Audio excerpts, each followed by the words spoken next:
शं वरुणः शन्नो भवत्वर्यमा शन्न इन्द्रो बृहस्पतिः शन्नो विष्णुरुक्रमः ॐ शान्ति शान्ति शान्तिः।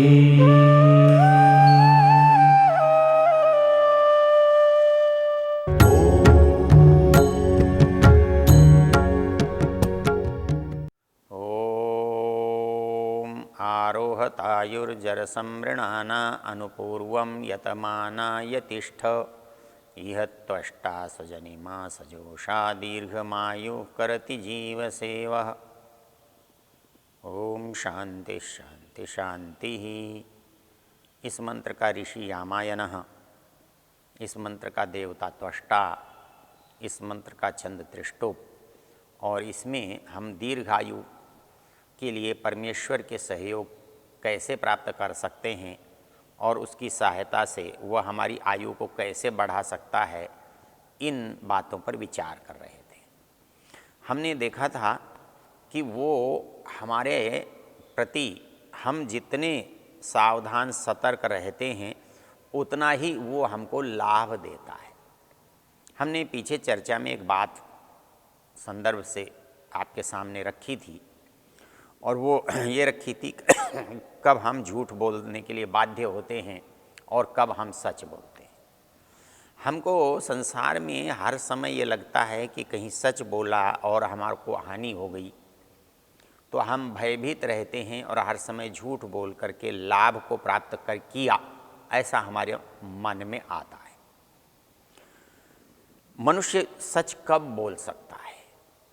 जब वो इस संसार की न्याय व्यवस्था से बड़ी न्याय व्यवस्था को देखता, जानता, समझता, मानता है। जो व्यक्ति परमेश्वर की न्याय व्यवस्था को जानता और मानता नहीं है, वो जीवन में कभी सच नहीं बोल सकता। क्योंकि जैसे यहाँ की न्याय व्यवस्था में झूठ बोलने वाले को हम सफल होते हुए देखते हैं, तो उस सफलता को देखकर हम सच बोलने का साहस नहीं कर सकते। लेकिन हम एक दूसरी संसार की व्यवस्था है, जो परमेश्वर की व्यवस्था है, उस परमेश्वर की व्यवस्था को जब हम देखते हैं तो क्या वहाँ भी जो झूठ है, बेईमानी है, चोरी है, वो चलती है क्या? चल सकती है क्या? यदि चलती होती तो लोग इतने आज दुखी नहीं होते, क्योंकि ये तो सब दंडित लोग हैं, जो बीमार हैं, जो दुखी हैं, जो अपंग हैं, जो अभावग्रस्त हैं, वो सब उससे दंड पाए हुए हैं। वो यदि उनके पास जो हम दुनिया में करते हैं वहाँ करने का रास्ता होता तो हमको भी भय लगता सत्य से। लेकिन एक विचित्र परिस्थिति है, एक मनोविज्ञान है। जब मनुष्य धर्म का आचरण करता है, और वो धर्म का आचरण कर तभी सकता है जब उसको परमेश्वर की न्याय व्यवस्था में विश्वास हो। धर्म का आचरण कुछ नहीं है। धर्म का आचरण उन नियमों को स्वीकार करना है जो परमेश्वर के हैं, उन नियमों को स्वीकार करना है जो प्रकृति में हैं। और जब उन नियमों को आप स्वीकार करते हैं तब आप परमेश्वर की न्याय व्यवस्था में रहते हैं, तो उसका फल भी आपको अवश्य मिलेगा। लेकिन जब हम संसार की न्याय व्यवस्था को आदर्श मानते हैं तो हमको सदा भयभीत होना पड़ता है, झूठ बोलना पड़ता है, बेईमानी करनी पड़ती है, और फिर भी हमारा काम बनता है, नहीं बनता है, नहीं बनता। इसलिए जो मनुष्य धार्मिक होगा वो अवश्य ईश्वर में विश्वास करेगा। ईश्वर में विश्वास करने का मतलब होता है कि ईश्वर के नियमों को मानना, प्रकृति के नियमों को स्वीकार करना, उस पर पूरा भरोसा करना। और यदि हम एक बार परमेश्वर के नियमों पर भरोसा करते हैं तो उन नियमों पर चलते हैं, और उस नियमों पर चलने का नाम ही धर्म है। एक उदाहरण, ऋषि दयानंद के जो भी विचार हैं, कभी कभी हमको बहुत नए लगते हैं, अपने लगते हैं, उनके अपने लगते हैं, लेकिन यदि कभी आप इसका गहराई से विचार करें और शास्त्रों का स्वाध्याय करें तो आप एक बात पाएंगे कि ऋषि के विचार कहीं न कहीं आपको शास्त्र में मिल जाएंगे। इसका एक अच्छा सा उदाहरण मैं आपको देना चाहूँगा। ऋषि दयानंद कहते हैं सत्य और धर्म में कोई अंतर नहीं है, सब काम धर्मानुसार अर्थात सत्य और असत्य को विचार करने चाहिए। सत्य और असत्य का अर्थ धर्म के अनुसार आचरण करना चाहिए। तो धर्म और सत्य में अंतर कितना हुआ? धर्म और सत्य में अंतर केवल इतना हुआ जो शब्द में और आचरण में है। इसलिए कहा सत्यम वद धर्मम चर, मतलब विचार जो है उसको ठीक रखना ये सत्य है, व्यवहार को ठीक रखना ये धर्म है, उस विचार के अनुसार उस व्यवहार को करना धर्म है। तो यहाँ पर जब हम देखते हैं ऋषि के इस वाक्य को, तो वो जब ये कहते हैं सब काम धर्मानुसार अर्थात सत्य और असत्य को विचार करके करने चाहिए, तो उनकी दृष्टि से सत्य और धर्म कुछ भिन्न नहीं है। तो ये भिन्नता ऋषि दयानंद की है, ठीक है, उन्होंने प्रस्तुत की है, लेकिन उनका ये विचार मूल रूप से शास्त्रीय विचार है, ऋषियों का विचार है। छांदोग्य उपनिषद में यह प्रकरण आता है, सत्यम वदंतम आहु धर्मम चरतीति धर्मम चरंतम आहु सत्यम वदती। अर्थात जो आदमी दुनिया में सच्चा है, ईमानदार है, सहज है, सरल है, उसे लोग धार्मिक कहते हैं।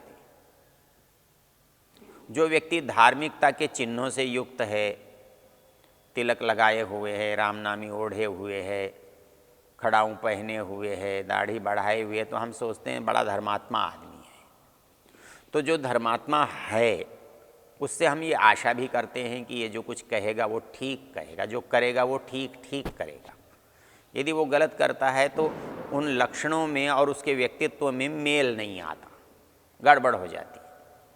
इसलिए शास्त्रकार कहता है सत्यम वदंतम आहु धर्मम चरतीति, और कहता है धर्मम चरंतम आहु सत्यम वदती, कि जो आदमी सच बोलता है लोग उसे धार्मिक कहते हैं, और लोग जिसे धार्मिक मानते हैं या जिनको लोग धार्मिक दिखते हैं, उन धार्मिक दिखने वाले लोगों से अपेक्षा की जाती है कि ये उचित करेंगे, धर्मानुसार करेंगे। तो इसलिए हम कब धार्मिक बन सकते हैं? तो नियम है, वही है, वही करने वाला है। सजनिमा सजोषा दीर्घमायु करति जीव सेवा, कहता है जीवन के लिए जो लंबी आयु देने वाला है, अच्छा उत्तम जन्म देने वाला है, जो उत्तम लाभ प्रेम और हमें सुख देने वाला है, वो हम उसको तभी कर सकते हैं जब हमारा उस पर विश्वास हो, हमारा उस पर भरोसा हो कि हम इस नियम पर चलेंगे तो इसका हमको अनुकूल फल मिलेगा। इसलिए जो व्यक्ति सोचता हो कि मैं सच बोलूं, तो वो तब सच बोल सकता है जब उसे ईश्वरीय न्याय व्यवस्था में विश्वास हो। यदि उसको एक बाल भर भी अविश्वास है तो वो सच नहीं बोलेगा। लोग कहते हैं सच बोलिए, सच बोलिए, सच बोलिए, कोई नहीं बोल सकता। क्यों? वो इसलिए नहीं बोल सकता, उसको ईश्वरीय न्याय व्यवस्था पर विश्वास नहीं है, वो ईश्वर के को जानता नहीं है, वो ईश्वर की कर्म व्यवस्था को समझता नहीं है। जो इस ईश्वर की न्याय व्यवस्था को जानता समझता करता है, वो कभी गलत कर ही नहीं सकता। ये बिल्कुल इस तरह से है जैसे कोई व्यक्ति प्रकाश में, सबके बीच में, माता पिता के सामने, पुलिस के सामने अपराध नहीं करता। वो इनके न्याय व्यवस्था से, शासन से, इनकी दृष्टि से परिचित है कि ऐसा होगा तो दंडनीय होगा। वो अच्छा इनके सामने करता है, इनको अच्छा बताना चाहता है, अच्छा दिखता है। वो जानता है कि इनको अच्छा दिखाने से, अच्छा करने से ये मुझे पुरस्कृत करेंगे, मेरे से प्रसन्न होंगे, मुझे अपनाएंगे।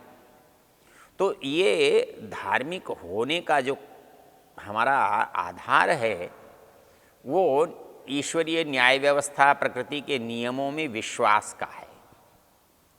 तो जो व्यक्ति धार्मिक है तो वो ये कहते हैं दाता समः सत्यपरः दयावान। ये जो सत्यपरः शब्द कहा है कि वो व्यक्ति, उसी का मन निर्भय हो सकता है, उसी का मन निर्मल हो सकता है, उसी का मन प्रसन्न हो सकता है। जैसे कि हमने पीछे देखा था, प्रसादे सर्व दुखानाम हानिरस्योपजायते, कि चेहरे पर प्रसन्नता तब आ सकती है जब मन में पवित्रता हो। मन की पवित्रता से हमारी आकृति में जो प्रसाद है, प्रसन्नता है, अनुकूलता है, वो उसके बिना पैदा नहीं हो सकती। इसलिए यहाँ पर एक विशेषण जो दिया है सत्यपरः, अर्थात मानसिक दृष्टि से स्वस्थ रहने के लिए क्या करना, तो मानसिक दृष्टि से स्वस्थ रहने के लिए सत्य पर विश्वास करना, सत्य का व्यवहार करना, सत्य का आचरण करना ये अनिवार्य है। अर्थात यदि आप सत्य के आचरण से विमुख हैं तो आप भयभीत होंगे, आप बेईमान होंगे, आप कंजूस होंगे और आप कभी भी न अपना कल्याण कर सकते हैं न दूसरे का। इसलिए कहा कि मानसिक दृष्टि से स्वस्थ होने के लिए मनुष्य को सत्यपरः, सत्य में निष्ठा रखने वाला, सत्य के प्रति आस्था रखने वाला होना चाहिए। एक शब्द और है इसमें, वो ये कहते हैं दाता समः सत्यपरः दयावान। और वो व्यक्ति संसार में यदि धार्मिक है तो धार्मिक व्यक्ति के मन में नियम पालन तो आता ही आता है। वो पीड़ित व्यक्ति के प्रति उसके अंदर जो दया का भाव है वो स्वाभाविक रूप से रहता है। अर्थात एक धार्मिक व्यक्ति को आप मानते हैं बड़े दयालु हैं, तो धार्मिक व्यक्ति होना और दयालु होना परस्पर एक दूसरे पर निर्भर करता है। धार्मिक व्यक्ति सदा दूसरे की सहायता उसके कष्टों के कारण करता है। जो व्यक्ति दूसरों के कष्ट को देख करके पीड़ित होता है, मैत्री करुणा जो शब्द कहा है कि मैत्री करुणा मुदिता उपेक्षाणाम सुख दुख पुण्य अपुण्य विषयाणाम भावनातश्चित्त प्रसादनम, जो हमारी चित्त की प्रसन्नता की बात हमने पीछे की, वो चित्त की प्रसन्नता हमारी कैसे बने तो उसका उपाय बताया गया है। दाता समः सत्यपरः दयावान। जो व्यक्ति करुणा से भरा हुआ होता है, जो दयावान होता है, जो अहिंसक होता है, वही धार्मिक हो सकता है। जो व्यक्ति हिंसक हो, क्रूर हो और वो धार्मिक हो, ऐसा कभी संभव नहीं है। जो मत संप्रदाय क्रूरता के कारण अपने को धार्मिक मानते हैं वो गलत मानते हैं, उनका धार्मिक होना संभव ही नहीं है।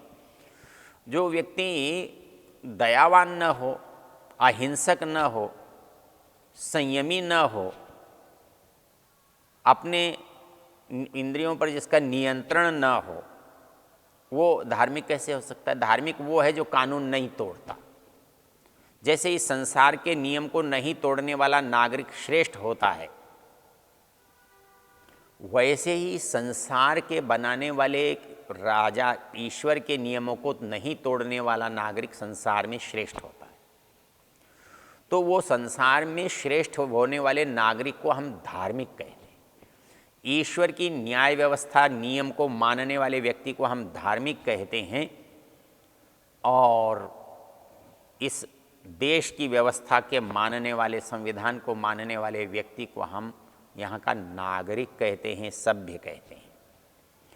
तो जैसे इस नियम को मानने से व्यक्ति श्रेष्ठ नागरिक है, वैसे ही परमेश्वर के नियमों को मानने से, धार्मिक बनने से व्यक्ति श्रेष्ठ संसार का प्राणी बनता है। तो इसलिए यहाँ कहा कि दाता समः सत्यपरः दयावान।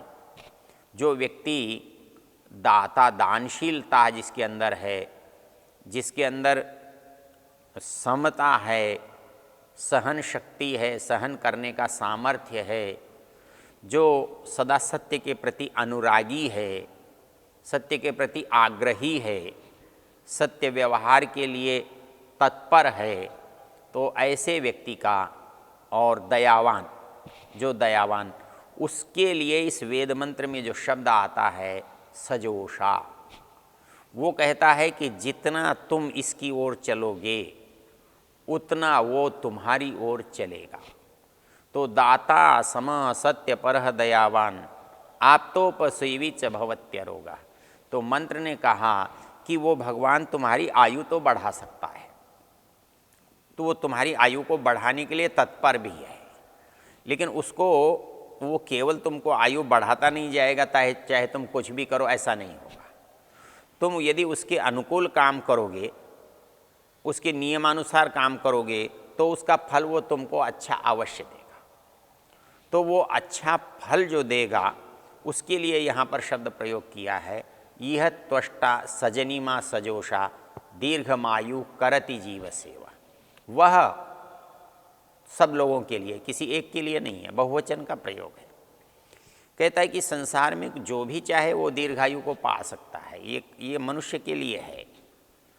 पशु पक्षियों का तो अपने अधीन है नहीं, वो अपने स्वतंत्रता से कुछ कर नहीं सकते, इसके लिए उनके नियम, उनके पाप पुण्य बाधक साधक नहीं बनते।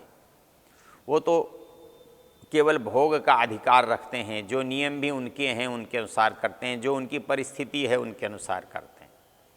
लेकिन जो मनुष्य है इसको अधिकार है, इसको स्वतंत्रता है, इसके अंदर ईश्वरत्व है। तो जैसे वो ईश्वर है, वो ईश्वर होने से न्याय व्यवस्था का संचालक है।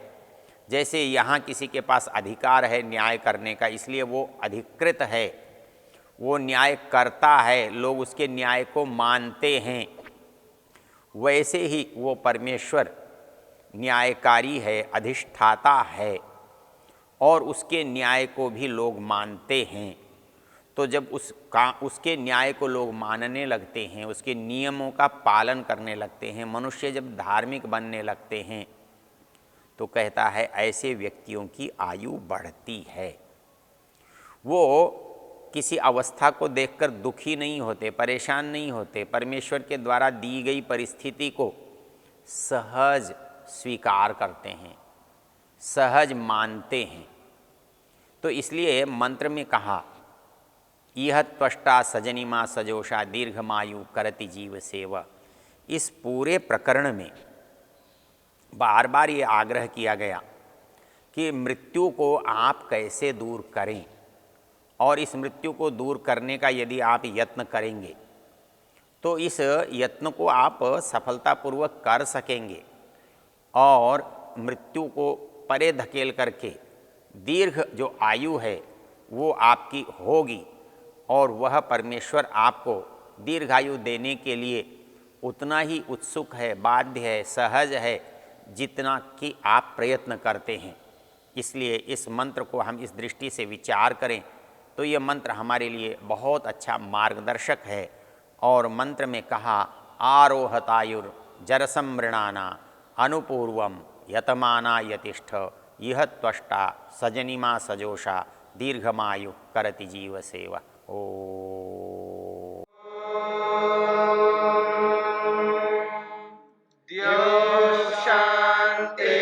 शान्तिरन्तरिक्षं शान्तिर्पृथिवी शान्तिरापः शान्तिरोषधयः